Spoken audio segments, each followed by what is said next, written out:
Another day, another basketball stories na naman ang pagkikwentuhan natin. At ngayon nga, yung pag-uusapan natin ang naging laro ng Los Angeles Lakers at Phoenix Suns.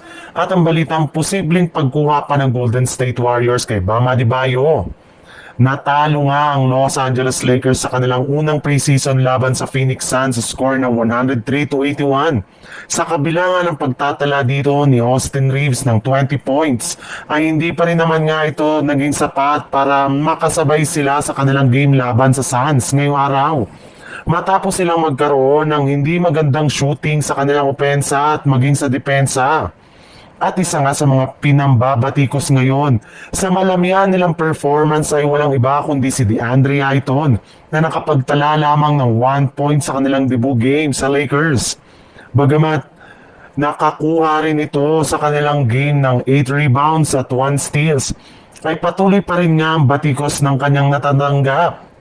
Kesyo mas magaling pa nga daw kaysa sa kanya si Jackson Hayes at posible nga daw na na-trade siya ng Lakers sa kalagitnaan ng season kapag hindi na gumanda ang kanyang performance.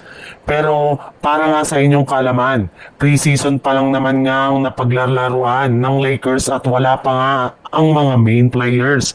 Natutulong kay DeAndre Ayton kaya maaari nga naman na mag-improve pa ang kanyang game once na bumalik na sa loob ng court sina LeBron James at Luka Doncic. Sa ibang balita naman, Golden State Warriors ang tawag ngayon sa bagong binuong team ng Golden State Warriors dahil sila lang naman nga ang may pinakamatandang starting lineup sa history ng NBA sa pagkakaroon ng starters na merong edad na 35 years old pataas. Kaya marami na mga fans ang nagdududa ngayon sa kanilang kakayanan kung kakayanin nila na makasabay sa mga batang manlalaro ng ibang mga kupunan. Nagawa na rin naman nga ng Lakers ang ganitong klaseng lineup noong taong 2022 kung saan hindi nga ito umubra matapos silang hindi makapasok sa playoffs ng West.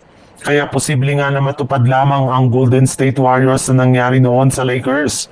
Subalit, ayon rin naman nga sa naging payag ng ilang mga NBA analyst. Bagamat man nga may punto ang mga sinasabi ngayon ng mga fans sa Warriors, ay hindi pa rin nga nila makakaila na merong malaking tsansa na gumawa ang kanilang kasalukuyang lineup. Lalo na kapag nagawa pa nila ang kanilang kasalukuyang plano ngayon sa pagkuha kay Bam Adebayo sa darating na trade deadline gamit si Jonathan Kuminga.